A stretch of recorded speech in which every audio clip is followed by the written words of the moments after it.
Le presentamos A través de la Biblia. Bien, con esto llegamos al fin del capítulo 1 y tenemos tiempo solamente para poner nuestro pie en el umbral del capítulo 2. Pero antes de hacer eso, quisiéramos decir algo en cuanto a los dos últimos versículos del capítulo 1. El versículo 13 dice, «Habéis además dicho, oh, qué fastidio es esto». Esto agravaba mucho más la condición en la que ellos se encontraban. Lo que la gente decía en realidad era que Dios les fastidiaba. Y cuando el corazón de uno no está en estas cosas, entonces se convierte en algo realmente fastidioso. ¿Por qué cree usted que los hombres adoptaron un rito? Se vestían de una manera especial y cantaban y marchaban. Ellos estaban cansados de la adoración espiritual. La gente pensaba que algo estaba mal con Dios. Nunca se les ocurrió pensar que lo malo estaba en ellos. Tenían apariencia de piedad, pero estaban negando la eficacia de esa piedad, trayéndolo hurtado, o cojo o enfermo. Luego vemos en el versículo 14 que esta condición terrible que ellos tenían les causaba ofrecer a Dios aquello que era dañado, aquello que estaba enfermo. Leamos una vez más el versículo 14 de este capítulo 1 de Malaquías. «Maldito el que engaña, el que teniendo machos en su rebaño, promete y sacrifica a Jehová lo dañado.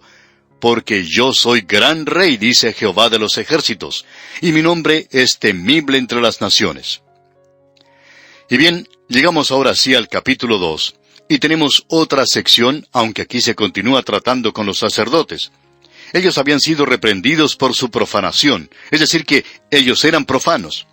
Ahora debemos decir que la palabra profano proviene de fanus, que significa templo, pro, para o por el templo, o también contra el templo. Así es que, en realidad, en lugar de estar sirviendo a Dios, ellos estaban opuestos a Dios, despreciando a Dios en cada reunión o servicio que ellos tenían en el templo. Veamos lo que nos dicen los primeros 2 versículos del capítulo 2 de Malaquías. «Ahora pues, oh sacerdotes, para vosotros es este mandamiento. Si no oyereis, y si no decidís de corazón dar gloria a mi nombre, ha dicho Jehová de los ejércitos, enviaré maldición sobre vosotros, y maldeciré vuestras bendiciones, y aún las he maldecido, porque no os habéis decidido de corazón». Es decir, que ellos no estaban tomando su profesión en serio, y ellos van a ser juzgados de una manera mucho más severa que el resto de la gente. ¿Por qué? Porque estaban ocupando un lugar de responsabilidad, y estaban permitiendo que existiera esta condición tan sórdida. Ellos estaban cerrando sus ojos al hecho de que la gente estaba ofreciendo estos sacrificios de animales enfermos a Dios, y Dios les había dado a ellos la ley de la verdad, y ellos tenían que servirle de esta manera, y tenían que presentar este mensaje. Al concluir hoy, amigo oyente, quisiéramos decir algo que puede ser bastante duro, pero lo queremos decir con mucho cuidado, y esperamos que usted nos preste atención. Preferiríamos ser el peor pecador sobre esta tierra, aún el peor criminal que existe. Preferiríamos ser ese pecador que un ministro que sube al púlpito y no cree en la palabra de Dios, y aparenta hacer algo, está actuando en realidad, y presenta trivialidades piadosas y nada más. Preferiríamos ser el peor pecador del mundo que ser esa clase de hombre, porque Dios va a considerar responsable a ese hombre. Amigo oyente, quizá usted opine que esto es algo demasiado duro, pero es algo que se necesita decir hoy, y no nos preocupa ser la persona que lo dice. Bien, amigo oyente, vamos a detenernos aquí por hoy. Continuaremos, Dios mediante, en nuestro próximo programa. Que Dios le bendiga ricamente. Continuamos hoy, amigo oyente, nuestro viaje por el libro de Malaquías, y nos encontramos estudiando una sección en particular que está dirigida a los sacerdotes. Sin embargo, allá en el capítulo 1, versículo 6, el mensaje estaba dirigido a los sacerdotes que estaban sirviendo en el templo. Allí Dios dijo, «Oh sacerdotes que menospreciáis mi nombre». Y ahora en esta sección en el capítulo 2, versículo 1, dice, «Ahora pues, oh sacerdotes, para vosotros es este mandamiento». Y continúa diciendo en el versículo 2, «Si no oyereis, y si no decidís de corazón dar gloria a mi nombre, ha dicho Jehová de los ejércitos, enviaré maldición sobre vosotros, y maldeciré vuestras bendiciones, y aún las he maldecido, porque no os habéis decidido de corazón». Es decir, que el pecado principal de los sacerdotes era que ellos despreciaban el nombre de Dios. Y en segundo lugar, ellos desobedecían a Dios. Estaban en desobediencia para con Dios. Ahora ellos estaban despreciando su nombre y ya tratamos con esto bastante en nuestro programa anterior, pero en realidad no le hemos dado bastante énfasis aquí. Hemos mencionado esos animales enfermos que ellos traían y ofrecían como sacrificio a Dios.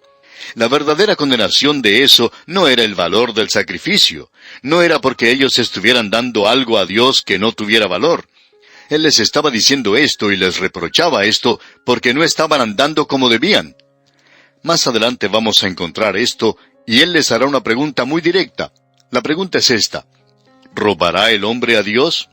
Y vamos a hablar en cuanto al diezmo y en cuanto a nuestra relación con Dios hoy, según es expresada en nuestra forma de dar. Pero aquí, el énfasis no es en el valor de la ofrenda, sino en realidad en el carácter de la ofrenda. La ofrenda o sacrificio se hacía sobre el altar. Cuando estudiamos allá el libro de Levítico, vimos allí 5 grandes sacrificios que se mencionan, y cada uno de ellos señalaba al Señor Jesucristo. Y lo que creemos nosotros, que es más impresionante de todo esto, es el carácter de la ofrenda. Cada ofrenda tiene que representar a aquel que viene, si era santo, manso, sin mancha, apartado de pecado, quien era perfecto, quien tenía que serlo. Y señalaba hacia aquel que era el Hijo de Dios. Hasta las ofrendas que no son de olor suave señalaban hacia eso. Ahora, la forma en que ellos estaban despreciando el nombre de Dios es que ofrecían a Dios un sacrificio de un animal enfermo, un animal que no era perfecto, y eso no señalaba hacia el Señor Jesucristo.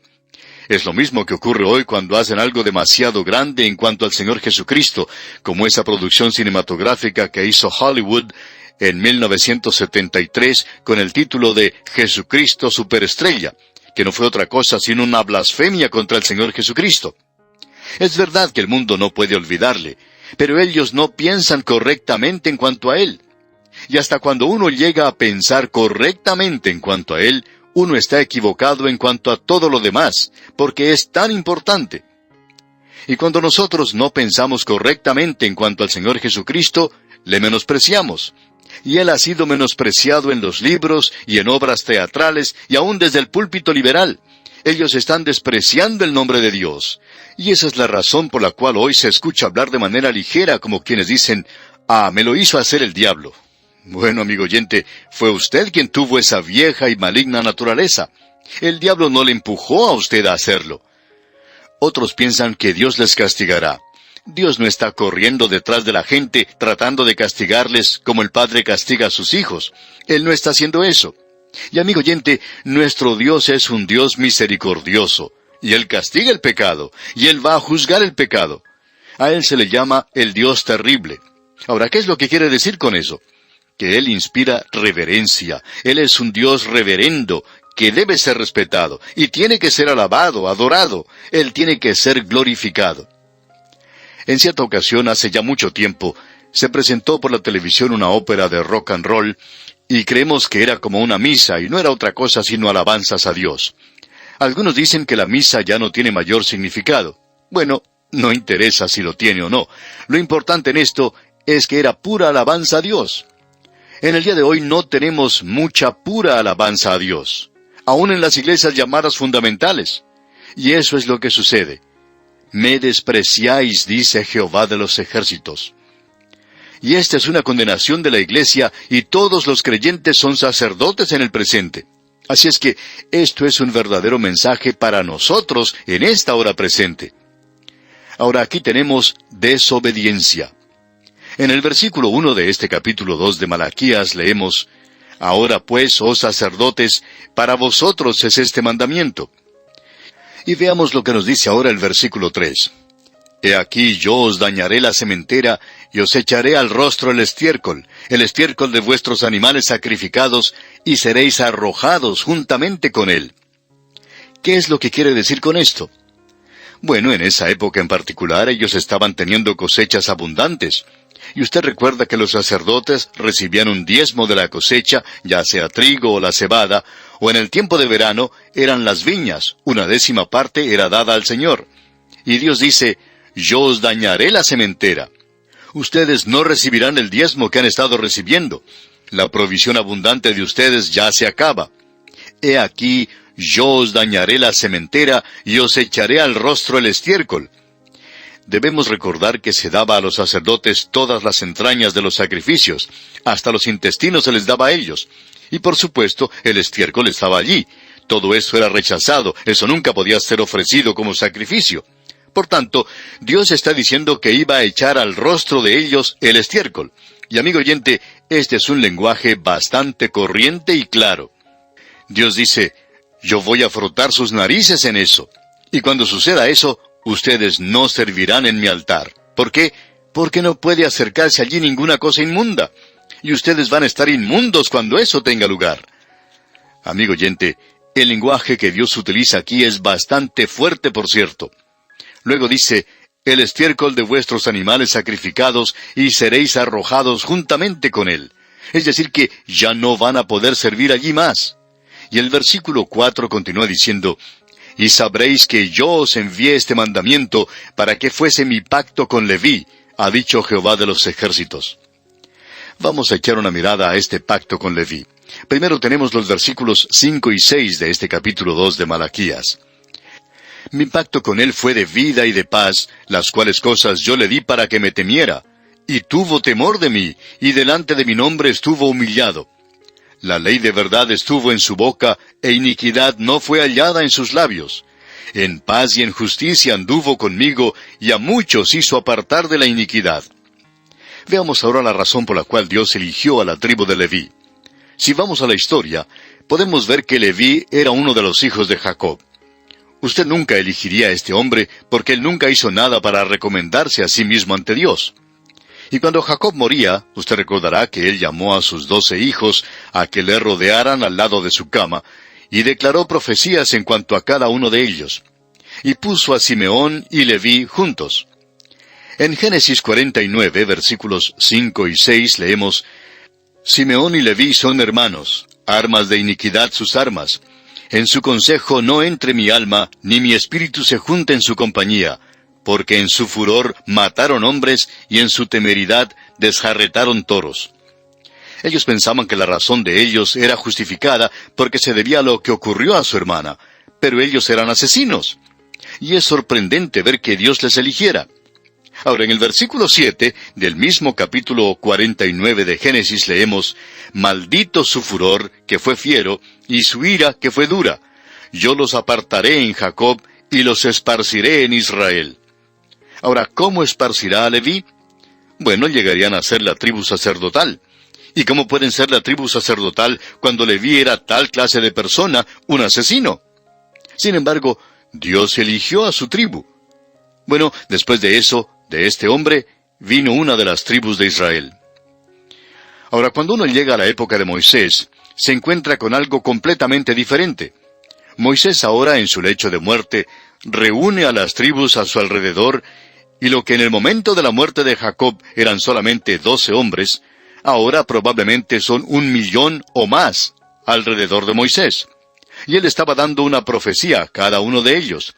Esto lo encontramos allá en Deuteronomio capítulo 33, versículos 8 al 11, y allí leemos, A Leví dijo, Tu Tumim y tu Urim sean para tu varón piadoso, a quien probaste en Masa, con quien contendiste en las aguas de Meriba, quien dijo de su padre y de su madre, Nunca los he visto, y no reconoció a sus hermanos, ni a sus hijos conoció, pues ellos guardaron tus palabras y cumplieron tu pacto. Ellos enseñarán tus juicios a Jacob y tu ley a Israel. Dios hace de ellos la tribu sacerdotal para enseñar a Israel la ley de Dios. Eso es lo que dijo, y continúa, pondrán el incienso delante de ti. O sea que ellos ofrecerán una oración por los hijos de Israel. Y sigue, y el holocausto sobre tu altar, y ese sacrificio señala hacia Cristo. Luego dice, bendice, oh Jehová, lo que hicieren, y recibe con agrado la obra de sus manos. Hiere los lomos de sus enemigos y de los que lo aborrecieren, para que nunca se levanten. Este es el pacto que Dios hizo con Leví. Él tiene que enseñarle a Israel, tiene que servirle en el altar, ofrecer incienso, oración y ofrecer el holocausto sobre el altar, aquello que señala hacia Cristo. Eso era al principio. Pero ¿qué pasó después del regreso? Bueno, Él está dispuesto a cerrar sus ojos ante aquellos animales enfermos. Él está despreciando el nombre de Dios. Está desobedeciendo a Dios y por tanto, ¿cómo puede enseñar la palabra de Dios a la gente? Eso es lo que Dios está diciendo. ¡Qué cambio el que ha tenido lugar!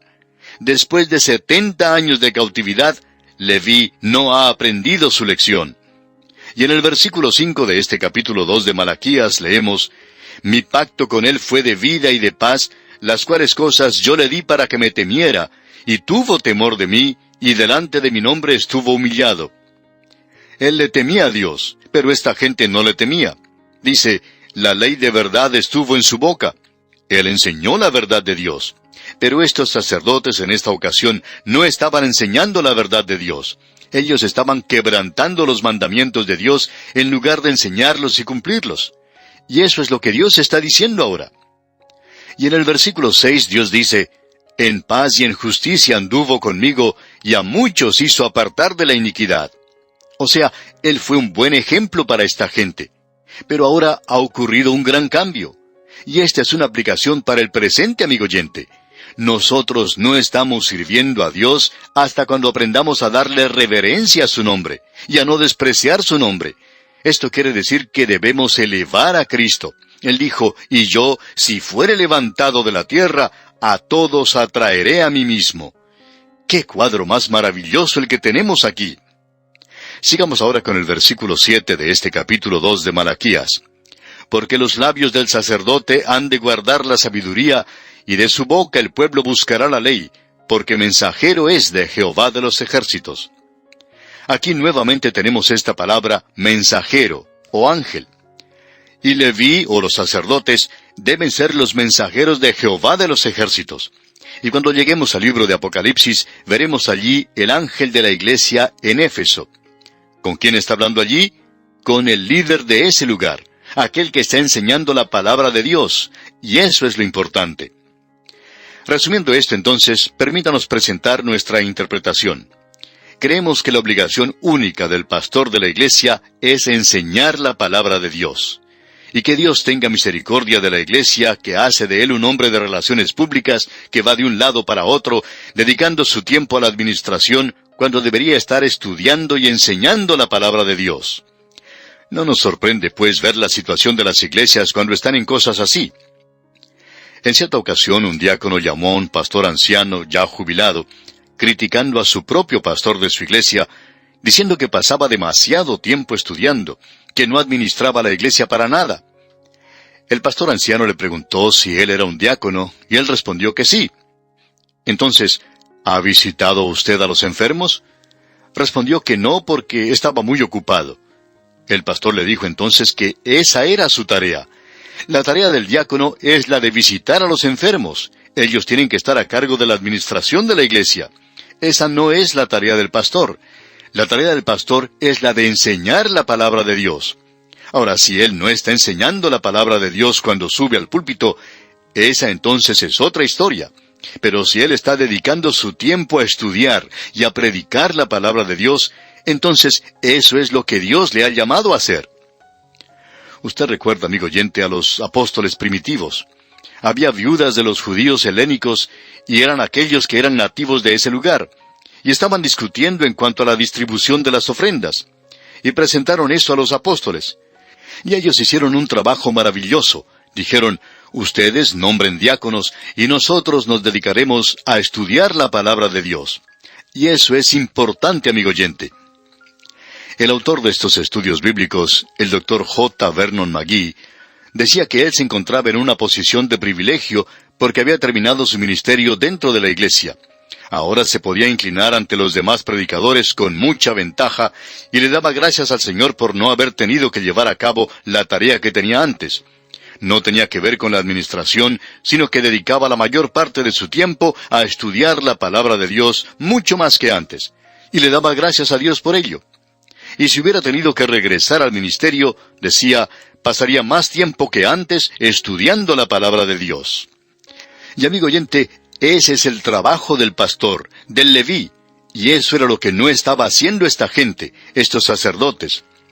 Ahora, en el versículo 8 de este capítulo 2 de Malaquías leemos, Mas vosotros os habéis apartado del camino, habéis hecho tropezar a muchos en la ley, habéis corrompido el pacto de Leví, dice Jehová de los ejércitos. O sea, ustedes no están enseñando la palabra como deberían hacerlo. Y el versículo 9 continúa, por tanto, yo también os he hecho viles y bajos ante todo el pueblo, así como vosotros no habéis guardado mis caminos, y en la ley hacéis acepción de personas. Hubo un día cuando a los ministros se les escuchaba en esa tierra, pero ese día ha pasado ya. Ahora, solo el liberal tiene voto en la televisión, y gracias a Dios que no han monopolizado la radio, y todavía quedan algunas voces buenas en la televisión, pero en la mayoría de los casos, siempre se le pide a un liberal que vaya allí. ¿Por qué? Bueno, Dios dijo que eso sucedería cuando el ministerio, es decir, los ministros, no presentan la palabra de Dios. Ahora, a partir del versículo 10, tenemos algo diferente. Aquí Malaquías no está hablando ya más a los sacerdotes, sino a la gente. Él está hablando con el pueblo, y les está hablando en cuanto a un pecado que han cometido cuando regresaron a esa tierra. Y hablaremos, Dios mediante, en nuestro próximo programa en cuanto al divorcio. Y creemos que nos estamos metiendo aquí en aguas peligrosas. Pero seguramente usted querrá escuchar el siguiente programa también. Mientras tanto, le sugerimos que usted lea el resto de este capítulo 2 de Malaquías y se familiarice con su contenido. Es nuestra oración que Dios le bendiga abundantemente. Continuamos hoy, amigo oyente, avanzando por este libro de Malaquías, y vamos a comenzar hoy viendo lo que nos dice el versículo 10 del capítulo 2. Dice, ¿no tenemos todos un mismo Padre? ¿No nos ha creado un mismo Dios? ¿Por qué, pues, nos portamos deslealmente el uno contra el otro, profanando el pacto de nuestros padres? Aquí Malaquías no está hablando a los sacerdotes, sino a la gente. Él está hablando al pueblo. Este es el pecado que la gente ha cometido cuando regresaron a esa tierra. Y luego continúa en el versículo 11 diciendo, prevaricó Judá y en Israel y en Jerusalén se ha cometido abominación, porque Judá ha profanado el santuario de Jehová que él amó y se casó con hija de Dios extraño. Es decir, que era una mujer pagana que adoraba en idolatría. Fue entonces cuando entró la idolatría al reino del norte a través del casamiento de Acab con Jezabel. Ella era la hija del sumo sacerdote de Baal allá en Sidón. Ella era Sidonia. Así es como comenzó esto, y estaba repitiéndose otra vez. Y amigo oyente, esta gente ha regresado a esa tierra y a su alrededor. Según lo dice Nehemías, había toda clase de personas que vivían en esa tierra en ese entonces. Y algún joven israelita, que ya era casado, de repente veía a una muchacha extranjera muy bonita, y entonces él decidía librarse de la esposa que ya tenía y casarse con esa extranjera. Continuemos nuestra lectura y veamos lo que nos dicen los versículos 12 hasta la primera parte del versículo 14. Jehová cortará de las tiendas de Jacob al hombre que hiciere esto, al que vela y al que responde, y al que ofrece ofrenda a Jehová de los ejércitos. Y esta otra vez haréis cubrir el altar de Jehová de lágrimas, de llanto y de clamor. Así que no miraré más a la ofrenda para aceptarla con gusto de vuestra mano. Mas diréis, ¿por qué? Porque Jehová ha atestiguado entre ti y la mujer de tu juventud. Como usted nota, amigo oyente, él se había casado con una joven cuando él también era joven. Luego él avanza en edad y sale de allí, es decir, viaja entre los paganos. ¿Y qué sucede? Leamos la segunda parte del versículo 14. Porque Jehová ha atestiguado entre ti y la mujer de tu juventud, contra la cual has sido desleal, siendo ella tu compañera y la mujer de tu pacto. Es decir, que ellos habían estado casados, y era una ceremonia religiosa, no civil. Habían sido unidos por el sacerdote. Ahora, el versículo 15 es un versículo importante que nos dice, ¿no hizo él uno, habiendo en él abundancia de espíritu? ¿Y por qué uno? Porque buscaba una descendencia para Dios. Guardaos pues en vuestro espíritu, y no seáis desleales para con la mujer de vuestra juventud. ¿No hizo él uno? Pregunta. ¿Y por qué uno? Este siempre ha sido un pasaje difícil de interpretar, y opinamos que el Dr. Charles Feinberg tiene razón cuando dice que la explicación natural es que el profeta está hablando aquí del divorcio. Y la referencia que tenemos aquí es a la institución original del matrimonio por Dios mismo, y vamos a ver esto más adelante, donde Dios los hizo uno. Ahora, cuando este joven estuvo casado con esta muchacha, en el tiempo de su juventud, Dios les hizo uno, porque buscaba, dice, una descendencia para Dios. Guardaos pues en vuestro espíritu, y no seáis desleales para con la mujer de vuestra juventud. Es decir, poniéndola a un lado, divorciándose de ella y casándose con otra.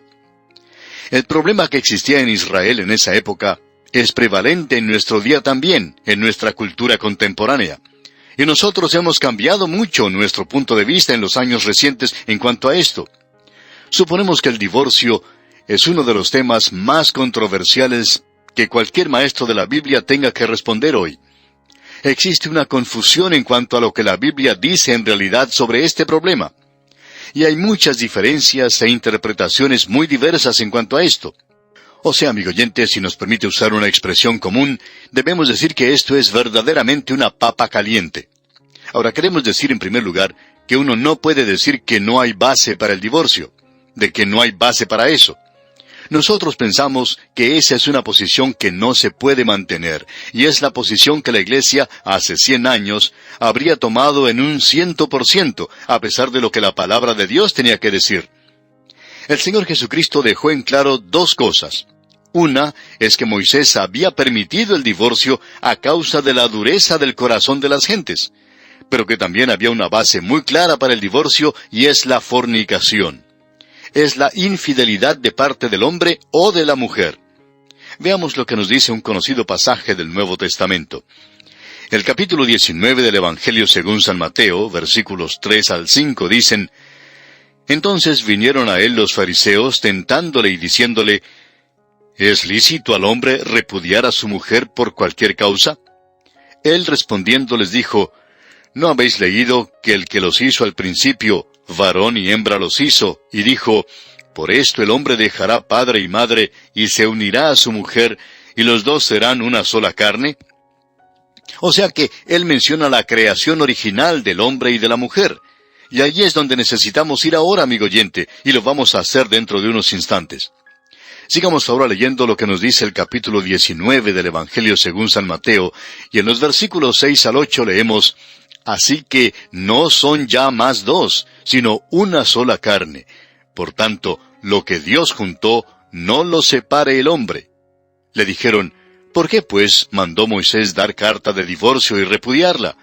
Él les dijo: Por la dureza de vuestro corazón, o sea, por la fría, encallecida y pecaminosa naturaleza del hombre, el divorcio era permitido.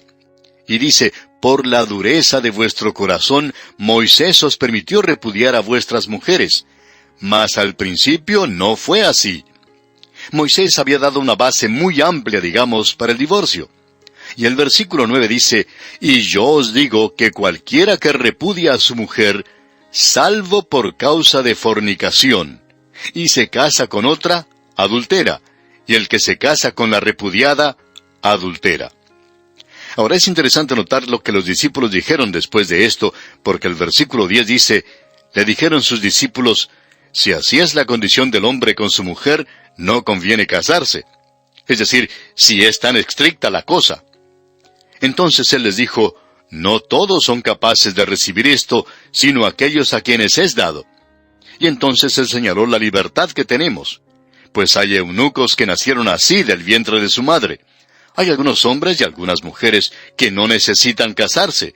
No es necesario para ellos casarse, no es ningún pecado, por cierto, el quedarse soltero. Y hay eunucos que son hechos eunucos por los hombres. Daniel era uno de ellos. Esa era la costumbre en aquellos días, especialmente en los harenes.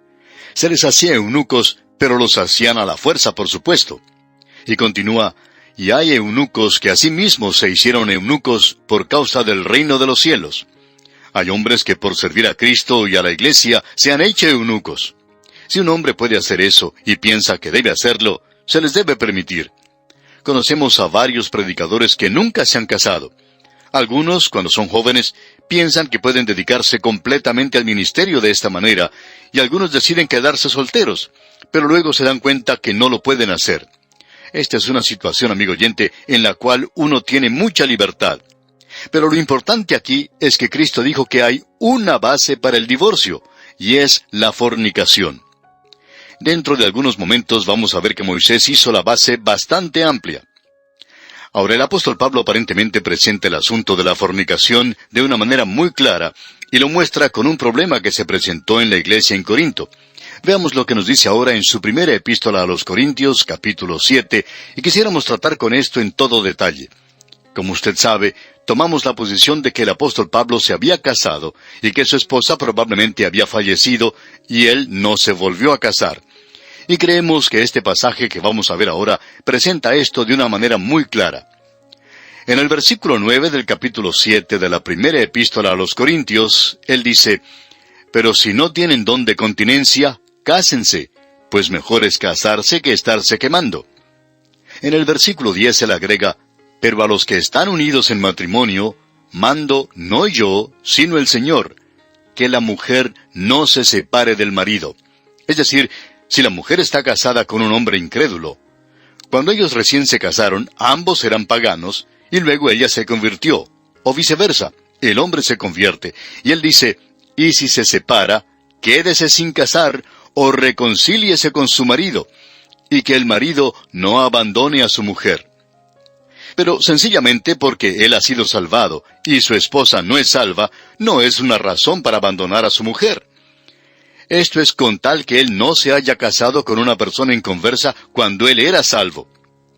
Y luego continúa el apóstol Pablo diciendo, «Y a los demás yo digo, no el Señor, si algún hermano tiene mujer que no sea creyente, y ella consiente en vivir con él, no la abandone». La mujer pagana podría decir, «Bueno, yo no soy cristiana como lo eres tú, y si tú quieres ir y reunirte con los demás cristianos, eso está bien. Yo te amo y quiero permanecer contigo». Y Pablo dice que un arreglo como este está bien. Y luego él dice en el versículo 14, «Porque el marido incrédulo es santificado en la mujer, y la mujer incrédula en el marido. Pues de otra manera, vuestros hijos serían inmundos, mientras que ahora son santos. Pero si el incrédulo se separa, sepárese». Nos imaginamos que esto quiere decir que si el incrédulo quiere irse y dice, «A mí no me gusta este arreglo», y se marcha, sea que se case o no, en una situación así entonces, nos imaginamos que el hombre o la mujer estaría libre de casarse otra vez. Y continúa Pablo, «Pero si el incrédulo se separa, sepárese, pues no está el hermano o la hermana sujeto a servidumbre en semejante caso». ¿Qué servidumbre? Bueno, los votos matrimoniales. «Sino que a paz nos llamó Dios». Y creemos que esto indica sencillamente lo siguiente, que Dios nunca le ha pedido a un hombre o a una mujer que vive en un infierno de hogar. Dios nunca ha hecho eso. Cuando ellos están peleándose siempre como perros y gatos y no se pueden llevar bien, creemos que deben separarse. En algunas ocasiones hay algunos pastores que han aconsejado que los cónyuges se separen cuando están en una situación así, pero que ninguno de los dos se vuelva a casar. A veces algunos creyentes no pueden llevarse bien con otros creyentes. Se casan y luego descubren que la pasan peleando como perros y gatos. Y por lo general debemos decir que el problema no es el divorcio hoy, sino que el problema es el matrimonio. Hay muchas personas hoy que se están casando que no deberían casarse. En algunas partes, los divorcios son tantos como los matrimonios. No sabemos qué sucederá cuando los divorcios superen a los matrimonios. Eso va a ser realmente algo si llega a suceder. Ahora, lo importante es que Dios nos ha llamado a paz. Por tanto, el hogar no es un cuadrilátero de boxeo, no es un lugar para el karate, no es un lugar para pelea, sino que es un lugar para el amor. Veamos ahora lo que Moisés dice cuando él estableció esta ley del divorcio. Lo vemos allá en el capítulo 24 de Deuteronomio, y en el versículo 1 leemos, «Cuando alguno tomare mujer y se casare con ella, si no le agradare por haber hallado en ella alguna cosa indecente», es decir, que ella no es una mujer virgen, él descubre que ha sido engañado, eso sería causa de divorcio. Dice, «Le escribirá carta de divorcio y se la entregará en su mano, y la despedirá de su casa». Y pensamos nosotros que esa era la causa para el divorcio. Pero ellos, ve usted, habían ampliado esto tanto que si ella quemaba demasiado las tostadas, ya eso era suficiente para divorciarse en aquellos días. Muchos de los rabinos estaban enseñando eso en esos días. se divorciaban por cualquier cosa. Pero Moisés no quiso decir eso. Dijo, si no le agradare por haber hallado en ella alguna cosa indecente. O sea, si ella no era virgen. Si ella no era lo que decía ser. Es decir, que él había sido engañado. Y ella se había aprovechado de él. Por supuesto que una cosa así crearía problemas en el hogar, produciría muchos problemas y peleas. Ahora veamos lo que dicen los versículos 2 y 3 de este capítulo 24 de Deuteronomio. Y salida de su casa, podrá ir y casarse con otro hombre. Pero si la aborreciere este último, y le escribiere carta de divorcio, y se le entregare en su mano, tiene que haber algo realmente malo con la pobre mujer si nadie quiere quedarse casado con ella, y todos la rechazan. Y dice, y la despidiere de su casa, o si hubiere muerto el postrer hombre que la tomó por mujer, no podrá su primer marido que la despidió volverla a tomar para que sea su mujer después que fue envilecida, porque es abominación delante de Jehová, y no has de pervertir la tierra que Jehová tu Dios te da por heredad. Es decir, que esto sería una prostitución progresiva. Y eso existe hoy, especialmente ocurre entre los artistas. Hemos oído de una mujer que se ha casado y divorciado 7 veces ya. Conocemos el caso de una artista muy conocida, que en el mismo día que se casó, se divorció. Eso es prostitución progresiva, amigo oyente. Eso es todo lo que es. Esto es algo que pone en ridículo los votos matrimoniales. Ahora, ¿cuál es el ideal de Dios para el hombre? Para ver esto debemos leer lo que dice allá Génesis capítulo 2, versículo 20, ya que el Señor Jesucristo nos dijo que no era así desde el principio. Dios nunca tuvo la intención de que hubiera divorcio, pero a causa del pecado del hombre, se lo permitió. Ahora alguien quizá diga, bueno, el divorcio es algo pecaminoso. Y por cierto que lo es, amigo oyente. También lo es el asesinato y muchas otras cosas. Pero un asesino puede ser salvo. Ese que estaba crucificado al lado del Señor Jesucristo fue salvo, y él también era un ladrón. Los ladrones pueden ser salvos, y las personas divorciadas también pueden salvarse. Algunos opinan hoy que cuando una persona ha sido divorciada, y que cuando llega a ser salva, que ya no puede casarse más. Amigo oyente, si esa persona hubiera cometido un asesinato o un robo, puede ser salva, y también puede casarse otra vez si ha obtenido el divorcio antes de haber sido salva. Y creemos que esto es lo que el Señor Jesucristo infería. Veamos ahora lo que nos dice Génesis 2:20. Dice, y puso Adán nombre a toda bestia y ave de los cielos, y a todo ganado del campo, mas para Adán no se halló ayuda idónea para él. Ahora, entre toda la creación de Dios, que era inferior al hombre, nada había que pudiera ocupar el lugar de aquello que vino después, una esposa. Es decir, que Dios había creado todas las cosas y criaturas por pares. Ahora, en aquello que estaba sobre el hombre, los ángeles, por cierto que el hombre no podía encontrar una ayuda idónea entre ellos. Así es que estaba solo. Y opinamos que Dios permitió que Adán pasara por un largo período de soledad para que él pudiera apreciar que necesitaba a alguien allí, que solo la mitad de él había sido creada en realidad al principio. Ahora usted puede notar que él necesita una ayuda que sea idónea para él. Ningún animal podía ocupar ese lugar, tampoco ningún ángel podía ocuparlo. Pero él necesitaba a alguien que fuera como él, si bien diferente. Una ayuda idónea para él significa una ayuda que fuera conveniente, apropiada para él, alguien que le correspondiera. Él es solamente una mitad y necesita la otra mitad para juntarse y así poder ser uno. Eso era lo que Dios tenía en mente, y es por eso que Dios les creó de esa manera. A veces nos molesta un poco escuchar a personas que se comportan como si el sexo fuera algo realmente malo. Por supuesto que es algo malo cuando se lo toma fuera del matrimonio. Después de todo, ¿quién fue el que pensó en cuanto al sexo? Fue Dios quien pensó en cuanto al sexo. Él fue quien creó al hombre y a la mujer. Y ese es un arreglo maravilloso, el que Él tiene en mente.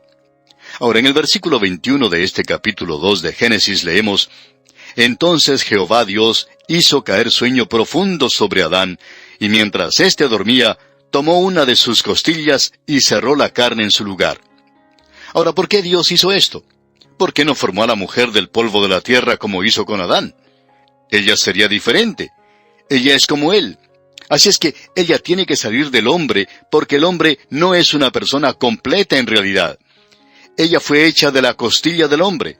Es como alguien ha expresado, Él no tomó a Eva de su cabeza para que fuera superior, ni de su pie para que sea su sirviente, sino de su costado para que fuera igual a Él, y para que estuviera con Él. Y la Escritura no conoce nada en cuanto a esta idea de la liberación de las mujeres o de la inferioridad de las mujeres. Ellas están en un nivel mucho más elevado. Y en este pasaje que estamos contemplando en Malaquías, aunque nos hemos apartado mucho de él, este pasaje nos revela que la mujer se encuentra en un nivel muy elevado, y cómo Dios las protegía en aquel día. Él está diciendo que ellos han pecado contra Dios cuando pecan contra la mujer de su juventud. Ahora, volviendo otra vez a Génesis capítulo 2, en el versículo 22 leemos, «Y de la costilla que Jehová Dios tomó del hombre, hizo una mujer y la trajo al hombre». Ahora Dios la hizo Ishi, que quiere decir varona. El hombre era Ish, que significa varón. Varona, o sea, la otra mitad del hombre. Ella tiene que haber sido algo muy hermoso. Y Dios la trajo y se la entregó al hombre. Amigo oyente, aquí tenemos un matrimonio que fue hecho por Dios y que Dios bendijo. Este es un matrimonio hecho en los cielos, y va a dar resultado. Ya veremos eso, Dios mediante, en nuestro próximo programa. Pero este pasaje que tenemos aquí en el Antiguo Testamento es uno de los más largos y por cierto que se compara con el del Nuevo Testamento. Y amigo oyente, vamos a detenernos aquí por hoy. Continuaremos, Dios mediante, en nuestro próximo programa. Que Dios le bendiga muy ricamente. Continuamos hoy, amigo oyente, nuestro viaje por el libro de Malaquías. Y volvemos hoy a esta sección donde el Señor está reprendiendo a la gente a causa de sus pecados sociales. Más adelante Él les reprenderá por sus pecados religiosos. Pero aquí Él trata con los pecados sociales que tienen que ver con el hogar y con la familia.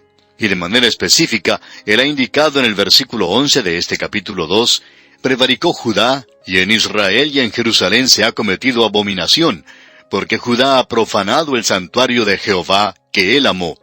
¿Y qué fue lo que hicieron ellos?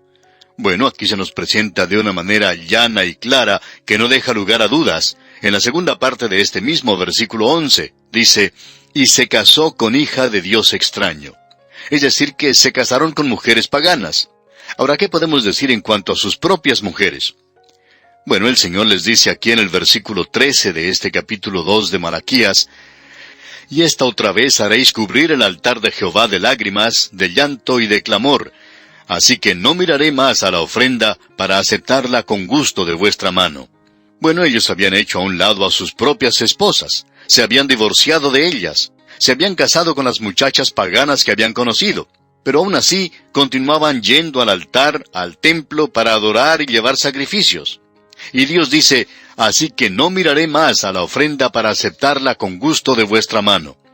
Y en el versículo 14 agrega, «Mas diréis, ¿por qué? Porque Jehová ha atestiguado entre ti y la mujer de tu juventud, contra la cual has sido desleal, siendo ella tu compañera y la mujer de tu pacto». Note usted que dice, «Mas diréis, ¿por qué?». Y otra vez ellos se sienten heridos y con una nota de sorpresa dicen, «¿Por qué? Nosotros somos gente buena. Vamos al templo a adorar». Y entonces Él dice claramente en este versículo 14 que hemos leído, leámoslo otra vez, «Mas diréis, ¿por qué?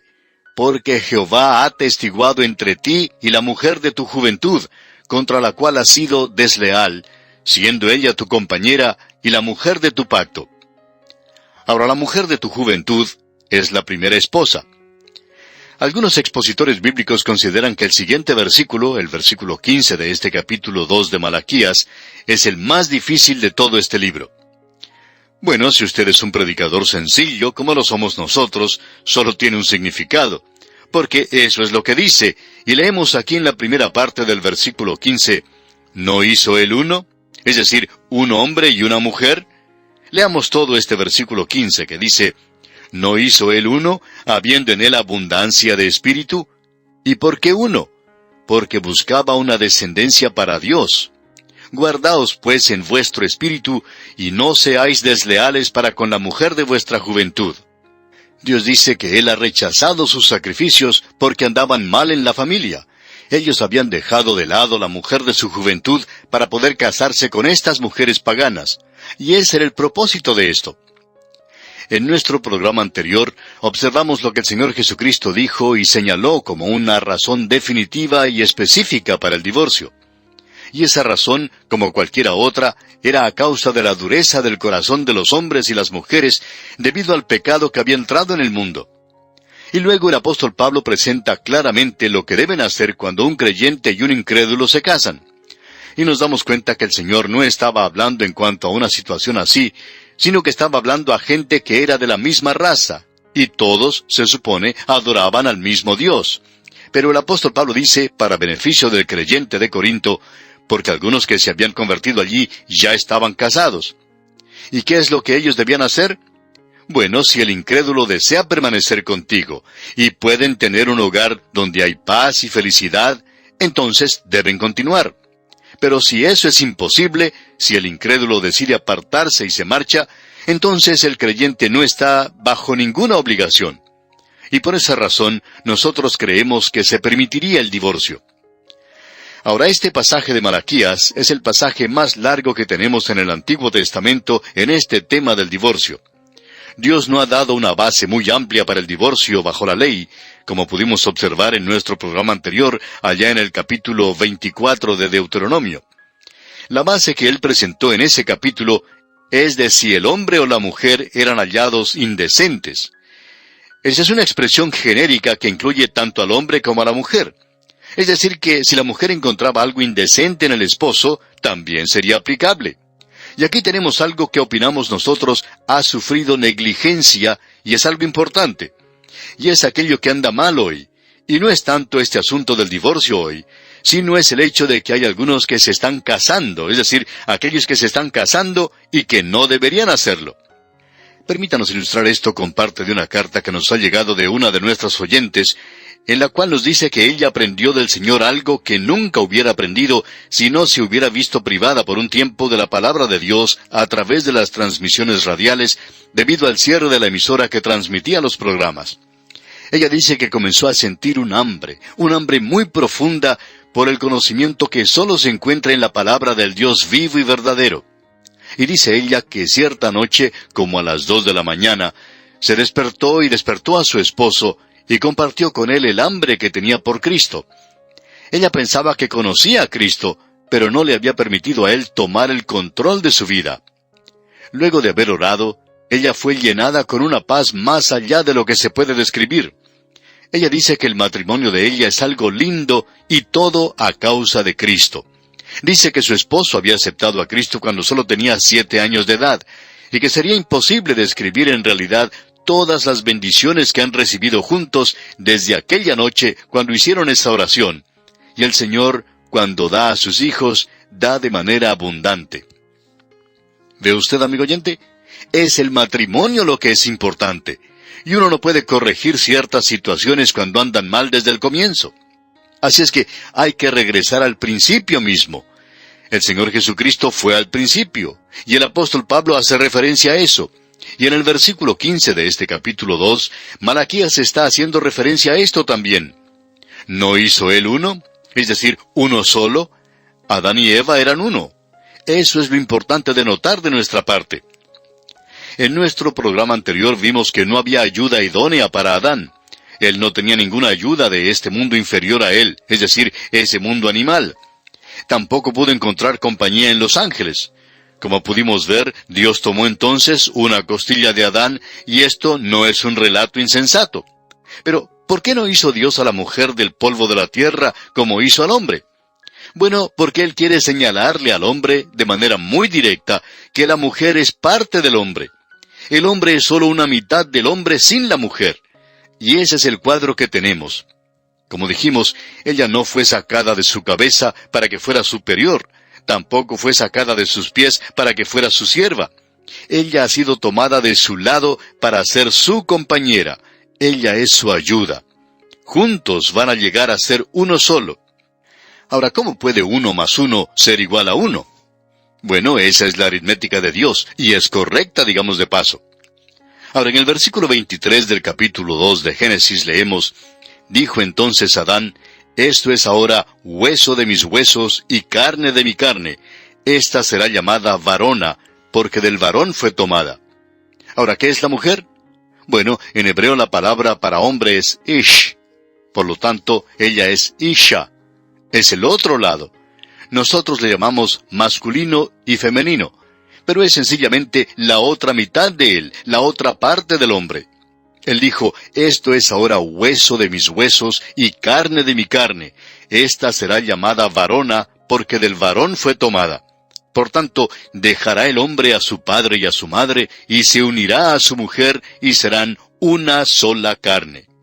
Y esto, amigo oyente, excomulga a las suegras y a los suegros, los quita, los aparta de esa nueva familia que se forma. No entraremos en esto hoy, pero pensamos que muchas personas están recibiendo una instrucción equivocada, porque una de las cosas en cuanto al matrimonio es que establece una nueva creación, y no tiene nada que ver con la mamá y el papá. Uno los ha dejado a ellos y serán una sola carne. Ahora, ¿cómo van a ser ellos una sola carne? Allí está el hombre y la mujer. La mujer fue tomada del hombre. Bueno, van a ser una sola carne en la criatura que vendrá. Ellos van a ser uno. En realidad, lo que tenemos aquí es que 1 más 1 es igual a 1. Este es un verdadero problema matemático. Y se nos dice aquí, y estaban ambos desnudos, Adán y su mujer, y no se avergonzaban. Esto era antes de que el pecado hubiera entrado al mundo. Y ninguno miraba al otro con lujuria o deseo, porque hasta ese momento ellos eran inocentes. Pero ellos podían verse el uno al otro y podían conocerse. Externamente ellos, por cierto, que se conocían el uno al otro. Ellos no se miraban el uno al otro de manera lujuriosa. Pero aquí tenemos a un hombre y a una mujer. Y él la contemplaba a ella con ternura y con amor. Eso es exactamente lo que el apóstol Pablo nos dice en su epístola a los Efesios. Y ella le contemplaba a él con respeto y con amor. Es decir, que ella podía decir que este era el hombre para ella. Y lo importante es que la creación de Eva hizo de Adán un hombre. Y la presencia de Adán hizo de Eva una mujer completa, un hombre completo. El apóstol Pablo, escribiendo a los Efesios, tiene mucho que decir en cuanto a esto. Quisiéramos observar lo que dice este pasaje porque hay algo aquí que se ha mal entendido. Nos referimos a lo que dice el capítulo 5 de la epístola a los Efesios.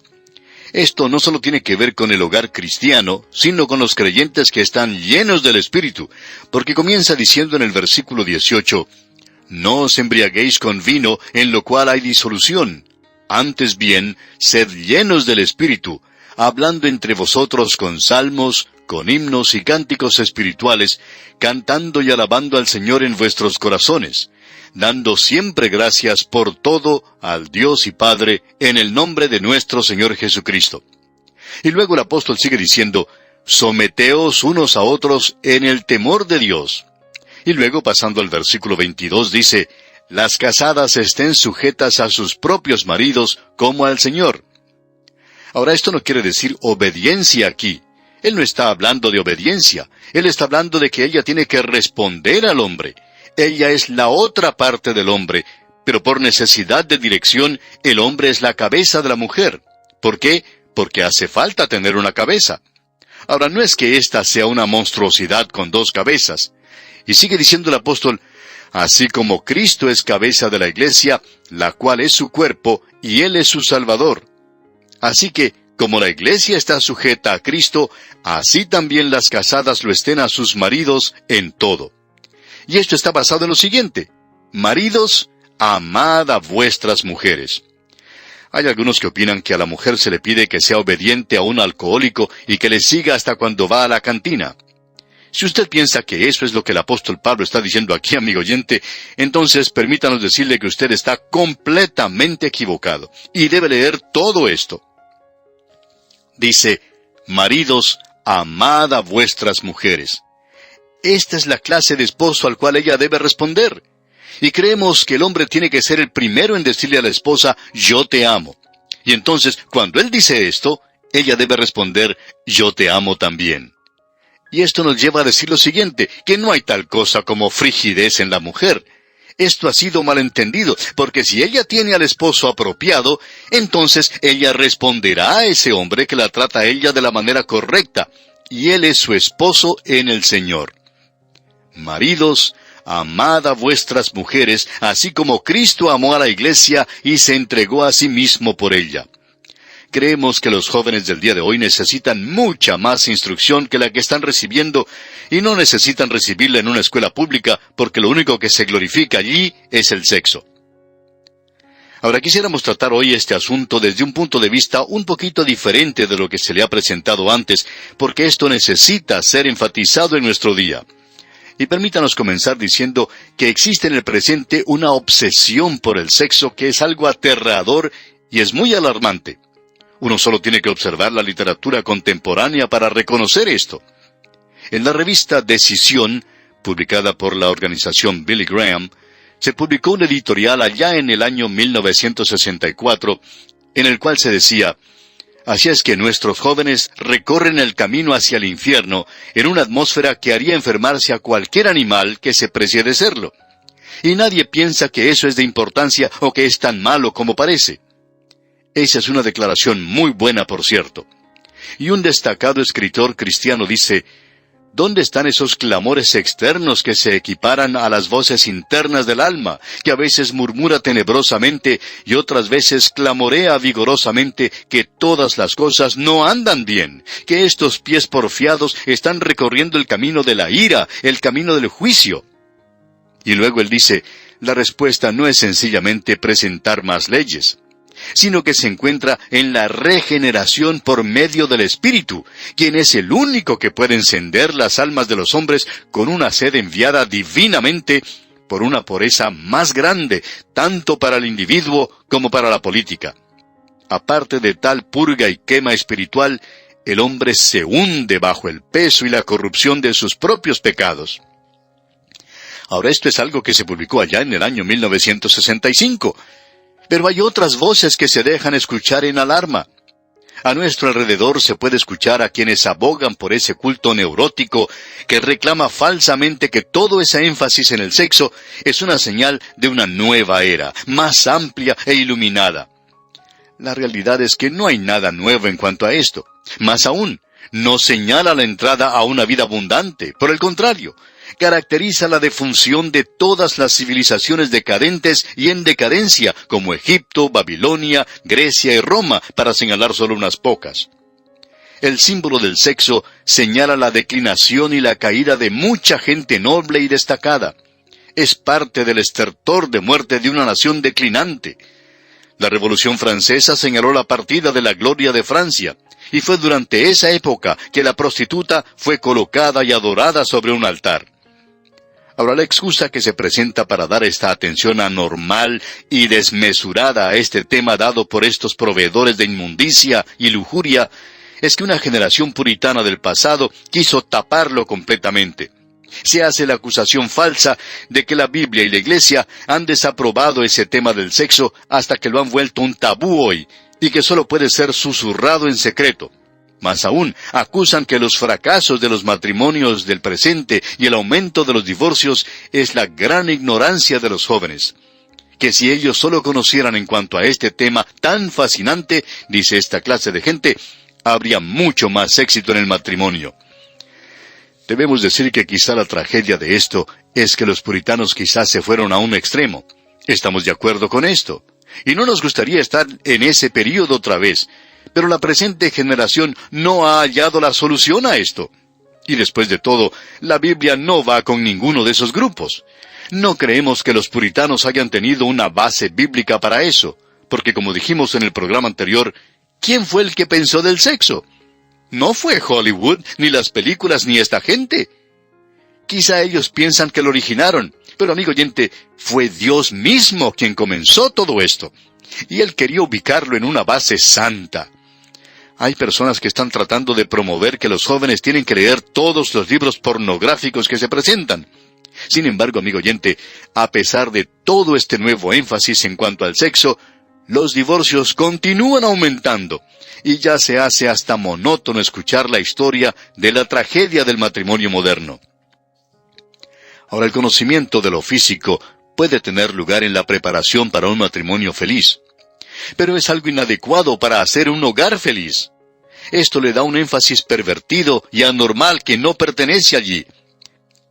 En una publicación se dijo recientemente, uno de los problemas en este mundo es que la gente confunde al sexo con el amor. al dinero con la inteligencia y a la radio de transistores con la civilización. Ese es el problema de nuestra hora. La palabra de Dios trata el tema del sexo con vigor y franqueza y de manera directa, como hemos podido apreciar. No se lo trata como un tema inmundo. No es algo que es tabú o teórico nada más, sino que es algo claro y teológico. La Biblia es directa y trata con esto en un lenguaje elevado y sublime. Esta es la razón por la cual hemos dedicado este tiempo a esto aquí en el libro de Malaquías, porque Dios lo presenta de una manera muy directa a esta gente, y esa es parte de la razón por la cual habían ido a la cautividad, y es parte de la razón por la cual han sido esparcidos. Pensamos, por tanto, que ya es hora de que se escuche a Dios. Pensamos que ya ha pasado mucho tiempo sin que desde el púlpito se diga lo que Dios tiene que decir sobre este tema, pero es necesario colocarlo en su lugar correcto. En el principio fue Dios mismo quien creó al hombre y a la mujer. Fue quien trajo la mujer al hombre. Y nos gusta mucho esta idea. No hubo necesidad que Él le diera una lección a Adán. Dios los bendijo y el matrimonio llegó a ser algo sagrado, santo y puro. Y amigo oyente, esa es la única relación entre el hombre y la mujer que Dios bendice en esta tierra. Él no nos ha prometido bendecir ninguna otra relación. Él dice que el matrimonio se lleva a cabo según su plan. Él nos bendecirá a nosotros aquí y habrá entonces felicidad completa. Dios quiere que sus hijos sean felices en sus matrimonios.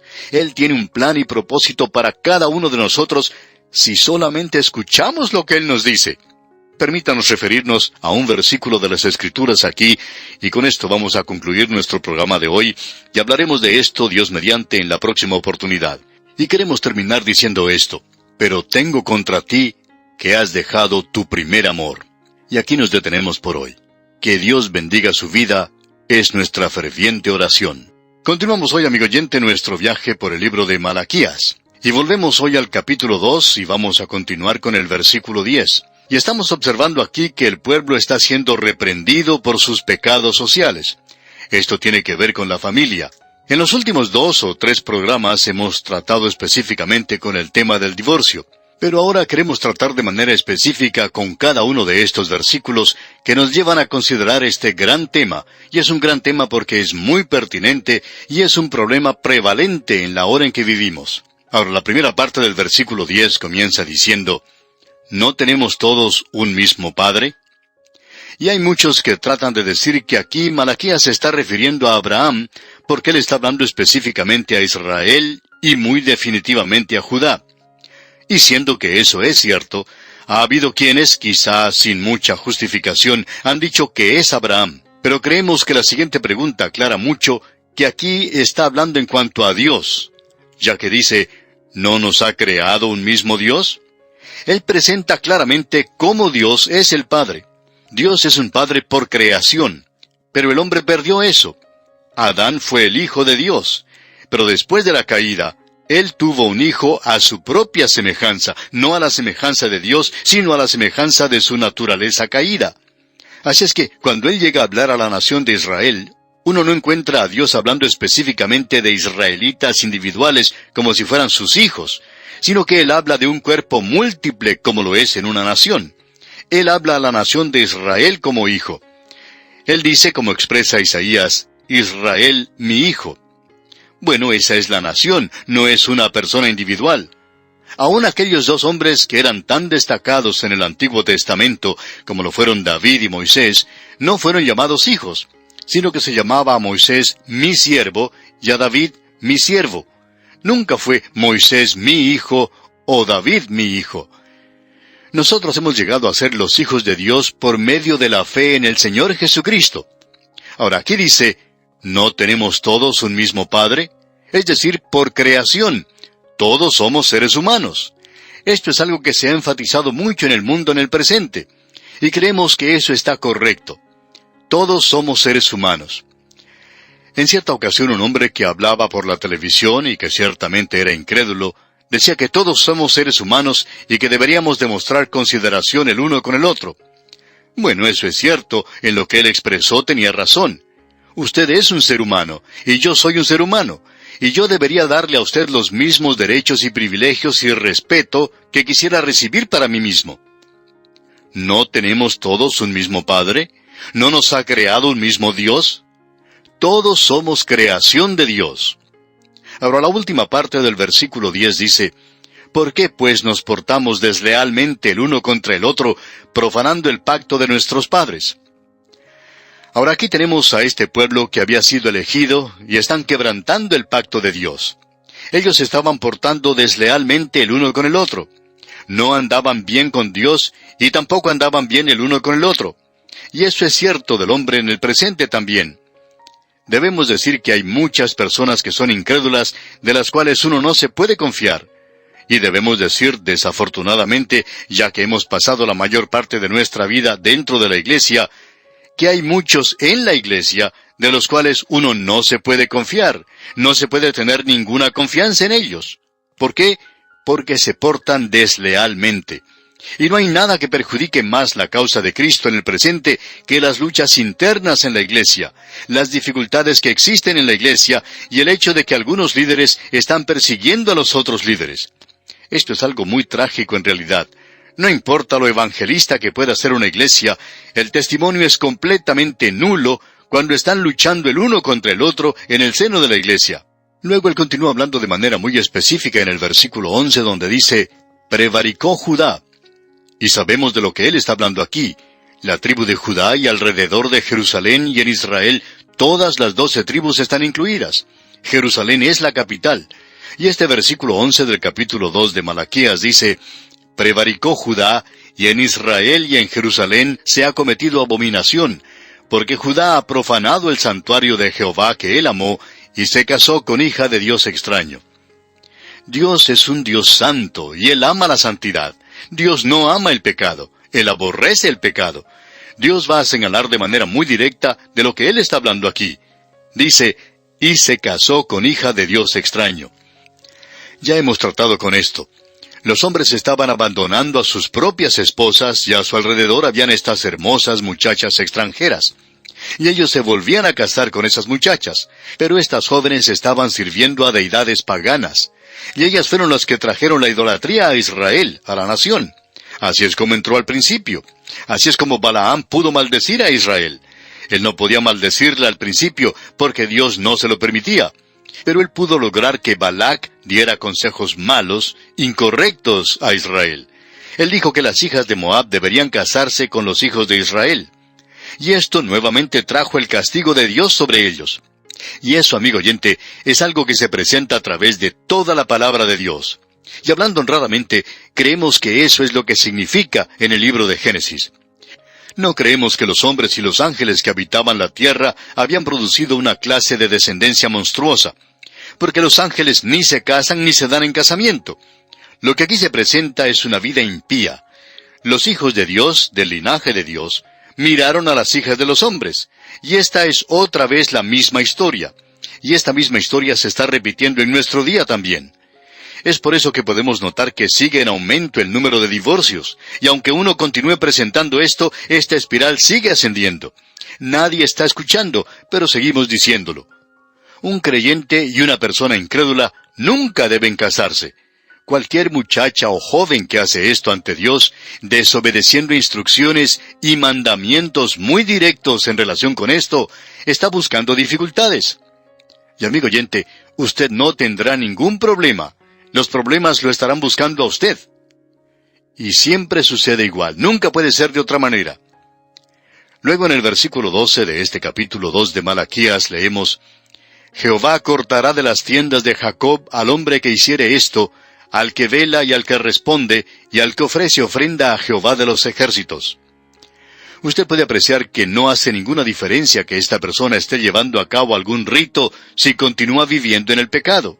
Esa es la razón por la cual el hijo pródigo era un hijo y no un cerdo. Y un día él dijo, voy a la casa de mi padre, y mi padre no es un cerdo. Mi padre vive en una casa hermosa, y yo quiero ir a la casa de mi padre y vivir con él.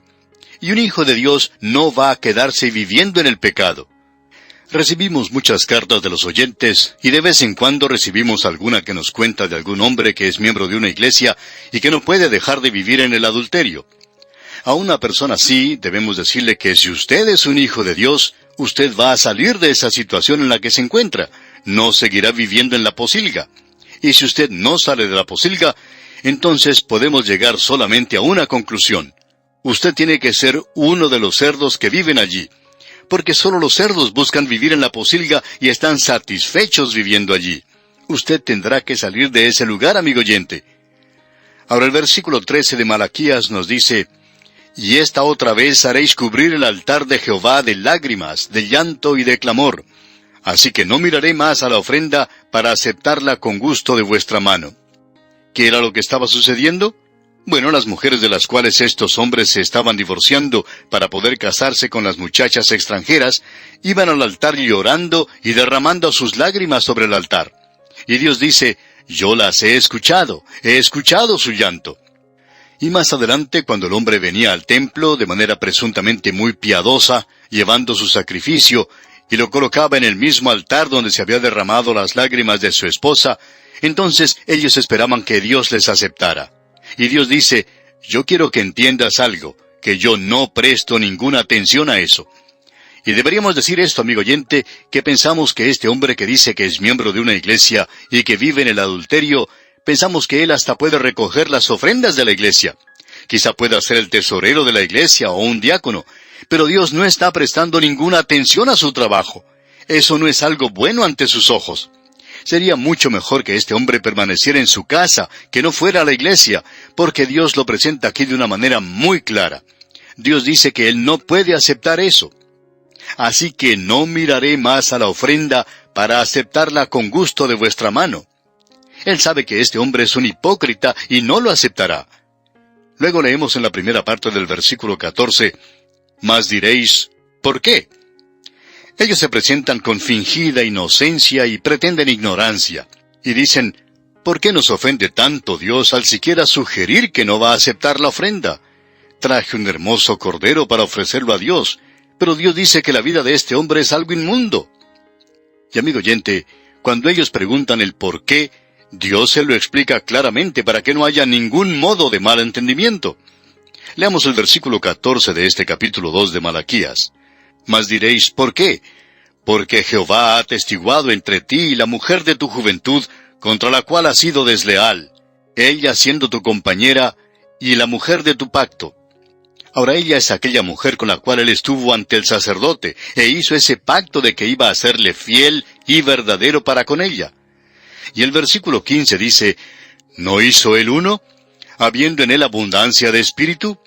¿Y por qué uno? Porque buscaba una descendencia para Dios. Guardaos pues en vuestro espíritu, y no seáis desleales para con la mujer de vuestra juventud». ¿Y por qué uno?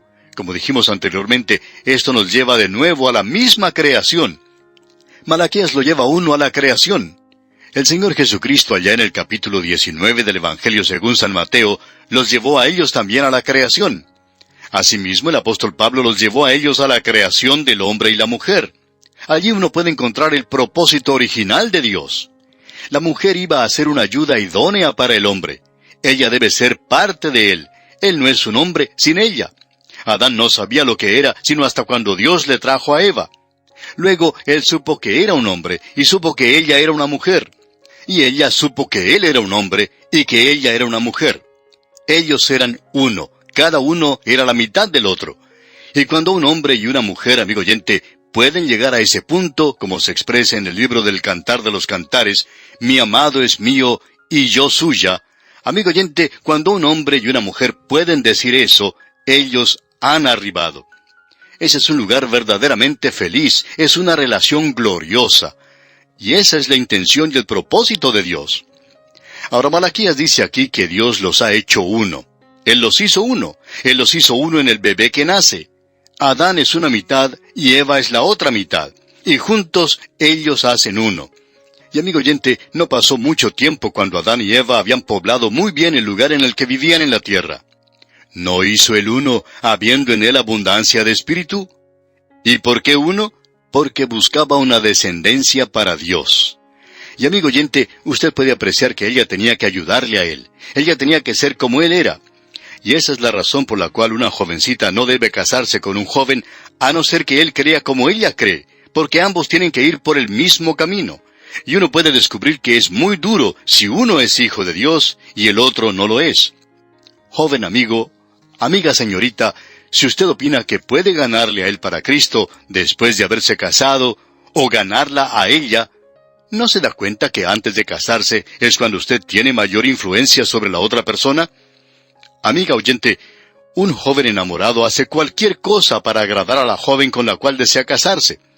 Si usted desea esperar hasta haberse casado, él no estará entonces tan dispuesto a complacerla. Así es que usted tiene que ganarle antes del casamiento, porque después no va a suceder. Y usted tendrá problemas, y problemas graves. Aquí dice este versículo, ¿no hizo él uno, habiendo en él abundancia de espíritu? ¿Y por qué uno? Porque buscaba una descendencia para Dios. Por amor a la familia. Un hogar donde ha habido un divorcio o donde había poligamia en el pasado no es un lugar adecuado para criar hijos. Es un lugar difícil. Guardaos pues en vuestro espíritu, y no seáis desleales para con la mujer de vuestra juventud. Dios dice que este era el matrimonio que Él había honrado, y que uno no tiene ningún derecho de quebrantarlo o destruirlo por motivos pecaminosos, es decir, casándose con estas mujeres extrañas. Para comenzar, Dios había prohibido eso. Dios había establecido eso específicamente en su palabra y en la ley, que ellos no deberían casarse con los paganos. Usted recuerda lo que leímos allá en el libro de Nehemías cuando lo estudiamos, que después de haber edificado los muros de Jerusalén, él tuvo que regresar a su trabajo en la capital de Media y de Persia, donde servía al rey, ya que era su copero.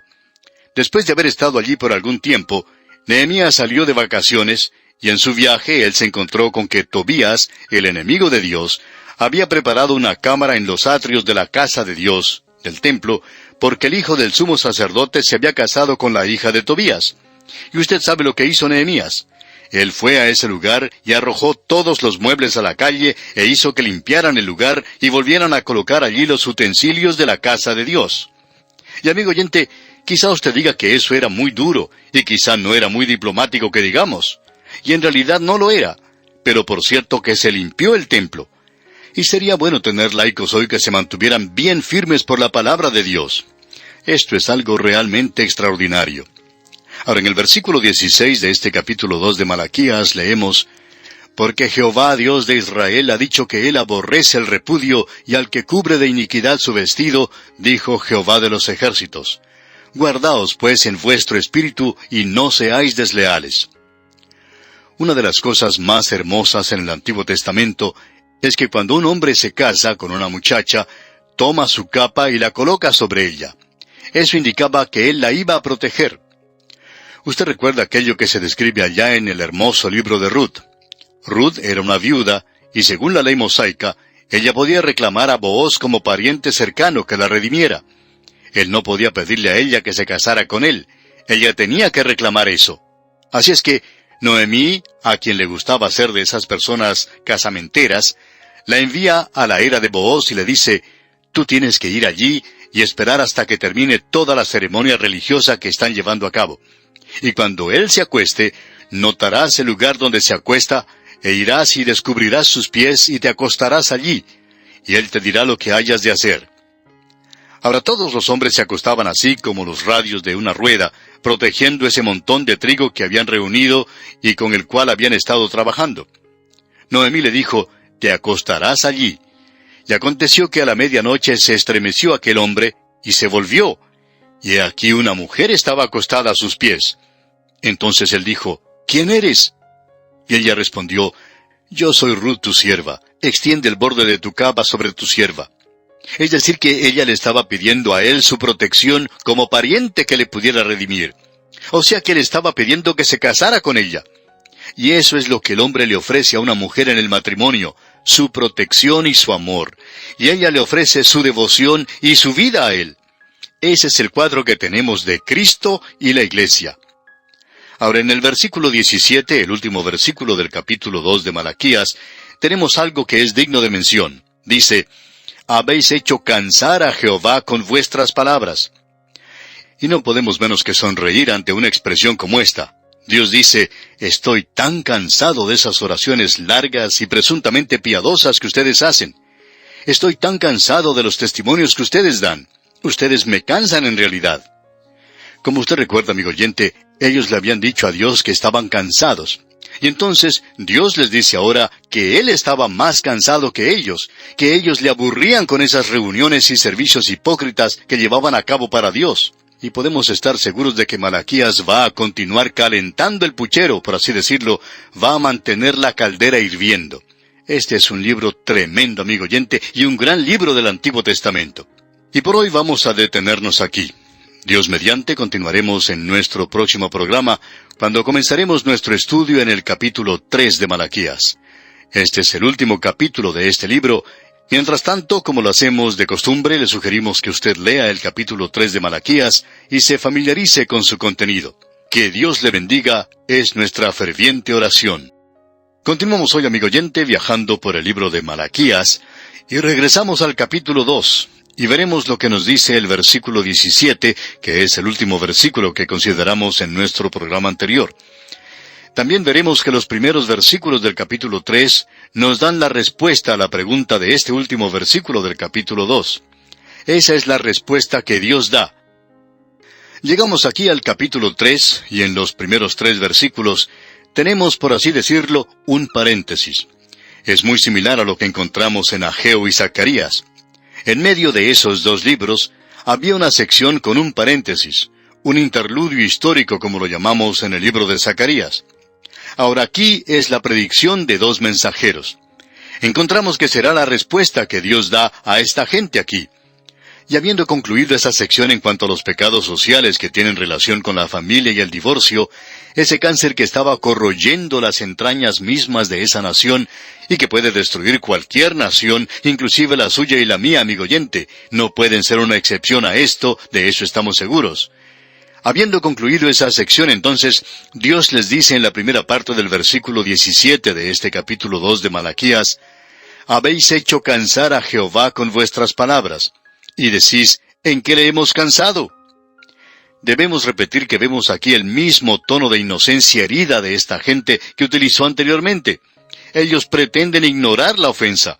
Se ofenden de que Dios se atreva siquiera a decir esto de ellos, porque ellos ignoran completamente su pecado. Así es que ellos dicen, ¿en qué le hemos cansado? Ahora Dios tiene la respuesta. Él tiene una respuesta a todos nuestros problemas. Usted puede notar que esta es la 5ª pregunta sarcástica de esta gente a la acusación de Dios, de su pseudo y falsa adoración. Ahora, si ellos estaban aburridos o cansados de la religión, pues lo mismo ocurría con Dios. Y la reacción de Dios es, ustedes me cansan. Y decís, ¿en qué le hemos cansado? Desdeñosa y descaradamente, ellos contradicen a Dios. Y Dios se lo está diciendo de una manera muy clara y lo presenta sin ninguna clase de ambajes. Notemos cómo concluye el versículo 17. En que decís, cualquiera que hace mal agrada a Jehová, y en los tales se complace. O si no, ¿dónde está el Dios de justicia? Ellos fueron los que introdujeron una nueva moralidad en su día. Había una nueva moralidad ya en los días de Noé, amigo oyente, y esto ha sido introducido de vez en cuando. Y en el presente, nosotros también tenemos una nueva moralidad. Y esto es muy similar a aquello del pasado. En realidad, es tan similar que esto está siendo monótono en la historia del hombre. De vez en cuando se le ocurre la idea de que tiene que presentar algo nuevo. Y lo nuevo es que cada persona tiene que hacer lo suyo propio, a su propia manera, y que nadie tiene que interferir con él, que tiene que tener su libertad y que tiene que seguir la psicología freudiana, y si nos permite utilizar una expresión de la calle otra vez, es hacer cada uno lo suyo propio. Eso es lo importante. Así es que esta gente dice, ¿dónde está el Dios de justicia? También decían ellos, cualquiera que hace mal agrada a Jehová. Y amigo oyente, ¿cómo están ellos calumniando el carácter de Jehová? Pero esto es algo que se presenta prácticamente en forma frecuente en la historia de la humanidad, que un hombre dice, yo veo aquí a un hombre que es un gran pecador y él es próspero. No parece tener ninguna clase de problemas como los que tengo yo, y yo estoy tratando de servir al Señor. ¿Cómo es eso? Bueno, ¿por qué permite Dios esta clase de cosas? Y luego este hombre dice, yo no puedo comprender esto. Y de esto es que habla el salmista. David pudo ver esa clase de cosas, y aquellos que le rodeaban estaban saliéndose con la suya haciendo el mal. Aquellos que no estaban sirviendo a Dios eran los que parecían prosperar más. y él no puede comprender por qué es que ellos no sufren las consecuencias de su pecado, y el justo es quien sufre. Esto le molestaba a él, y es algo que es natural cuando sucede algo así. Creo que sería bueno observar lo que David tiene que decir en el Salmo 73, ya que él se expresa de la siguiente manera en los versículos 2 y 3. En cuanto a mí, casi se deslizaron mis pies, por poco resbalaron mis pasos, porque tuve envidia de los arrogantes, viendo la prosperidad de los impíos. David dice, yo miré a mi alrededor y vi a estos sinvergüenzas que se estaban enriqueciendo, y los ricos se hacen más ricos, y los pobres se hacen más pobres, y los pobres de Dios son aquellos que no prosperan para nada. Amigo oyente, eso es exactamente lo que esta gente estaba diciendo en los días de Malaquías, y eso produce rápidamente una nueva moralidad. Y sencillamente queremos decir que cuando ellos hacen esto y dicen, cualquiera que hace mal agrada a Jehová, es como dijo Isaías, llegará el día cuando llamarán al bien mal y al mal bien.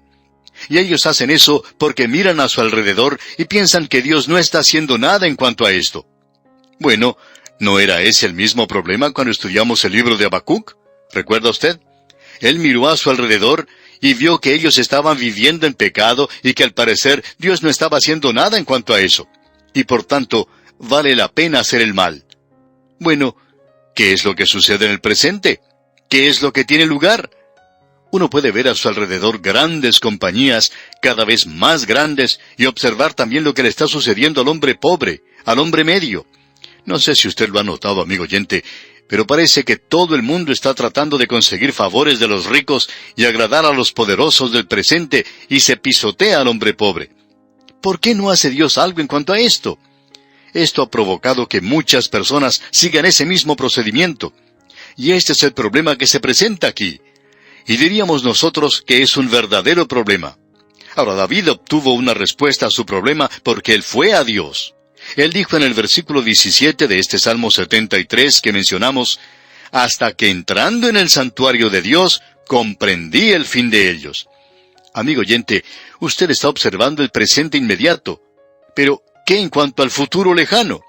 Porque eso es mucho más importante, porque eso está en el futuro lejano. Ahora es el presente inmediato, y el presente inmediato, el hoy, no es tan importante porque va a ser ayer y no mañana. Va a quedarse en el pasado y no en el tiempo presente o futuro. El tiempo se está deslizando rápidamente. Y entonces, ¿qué podemos decir en cuanto al rico hoy? Bueno, usted puede establecer una nueva moralidad y obtener todo lo que pueda. Tratar de ganar todo lo que pueda. Pero amigo oyente, usted va a tener que dar respuesta ante Dios. Ahora Dios les da a ellos la respuesta. Ellos habían hecho esta pregunta, ¿dónde está el Dios de justicia? Bueno, Él tiene un plan y un programa, y después de todo, creemos que deberíamos tener cuidado en cuanto a establecer juicios, como hizo esta gente en esa situación. En cierta ocasión, dos jóvenes estaban viajando en automóvil, y en el camino encontraron a otro que les pidió le llevaran por un trecho de camino. Como eran creyentes, pensaron que era una buena oportunidad de testificar, y dejaron que ese hombre entrara a su automóvil. Y en el momento en que lo hizo, se dieron cuenta que había estado bebiendo más de la cuenta. Él pidió perdón por esto, y decía que sabía que no debería beber tanto. Y en todo eso los jóvenes trataron de testificar ante él. Pero uno de ellos fue quien dijo algo muy sorprendente, aunque estamos de acuerdo con lo que dijo. Él dijo, nosotros no le estamos condenando a usted por emborracharse. Eso está bien. Usted es un hombre perdido, en camino al infierno. Así es que usted debe sacar de la vida todo lo que pueda. Saque todo lo que pueda ahora, amigo, porque usted no va a poder tocar el licor cuando llegue allá. Así es que diviértase nomás. Usted se está dirigiendo hacia la eternidad. ¿Se ha detenido usted a pensar en cuanto a eso alguna vez? Y amigo oyente, eso es lo mismo que tenemos aquí. Dios dice, ustedes piensan que no estoy haciendo nada en cuanto a esto, ¿ah? ¿Dónde está el Dios de justicia? En realidad, la pregunta que toda persona incrédula debe hacerse hoy es, ¿dónde está el Dios de juicio? El autor de estos estudios bíblicos, el Dr. J. Vernon McGee, contaba que cuando él era pequeño, gustaba de ir a robar la fruta de los vecinos. Y hablando honradamente, cada vez que él iba a robar la fruta, pensaba que iba a caer un rayo del cielo y que le iba a dar muerte en ese instante. Pero aunque pensaba eso, él iba y robaba las frutas de cualquier modo, porque así es la terquedad y la obstinación del corazón humano, aunque él era un muchachito. pero él pensaba que Dios le iba a juzgar. Y amigo oyente, no pensamos que Dios actúe de esa manera. Pero sí vemos ejemplos de esto cuando el juicio contra el mal no ocurre inmediatamente, porque el escritor de los Proverbios dijo, «El corazón del hombre continúa en la maldad». Esta gente decía, «Bueno, no me pasó nada. Salí con la mía y continuaré haciendo lo mismo».